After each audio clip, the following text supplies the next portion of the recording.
প্রবাসী ভাইদেরকে উদ্দেশ্য করে বলি, ও আমার প্রবাসী ভাইরা রে,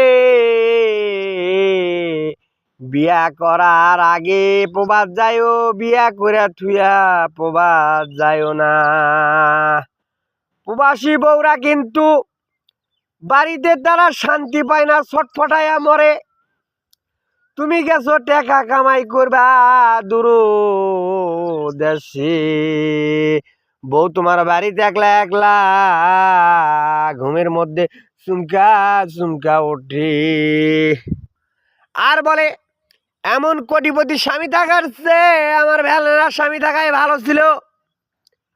কেননা তারা 2 টাকা হোক 4 টাকা হোক কামাই করে আসা বাড়িতেই থাকতো। আর এই প্রবাস আমার ছেড়ে চলে গেছে, এই দীর্ঘ 12 বছর হচ্ছে আমি কেমন করে থাকি এই কথাটা কি জানে না। তুমি শাড়ি গয়না টাকা পয়সা হ্যান ত্যান এলার লোভে কি আমি বিয়া বসেছি বাপের বাড়ি? আমার বাপের বাড়ি কি টাকা পয়সা নাই?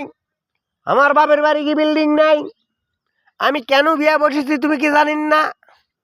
তারপরও কেন প্রবাদ চলে যান টাকা কামাই করবে লোভে? দেশত কি টাকা কামাই করার আর কোনো সোচ নাই।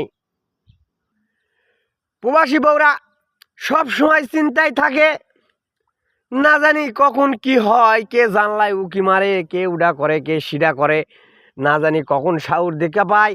আমি যতই ভালো হই না কে, যখন জানবে মানুষে যে আমার স্বামী বিদেশ থাকে, তখন কবে বউরা নিশ্চয়ই খারাপ।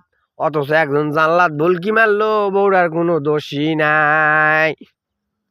তাই আমি মেয়েদেরকে উদ্দেশ্য করে বলি, আপনারা বিবাহ হওয়ার আগে অবশ্যই জিজ্ঞেস করে নেবেন তার স্বামী যদি বিদেশ যায় তাহলে তাকে বিয়ে করবেন না,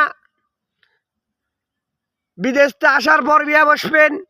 আর না হলে কবেন বাবা আমাকে অন্য কামলাক দিয়ে বিয়ে দাও কিংবা অন্য লোকক দিয়ে বিয়ে দাও, আমি তা উপবাসী স্বামীর সাথে বিয়ে বসবো না।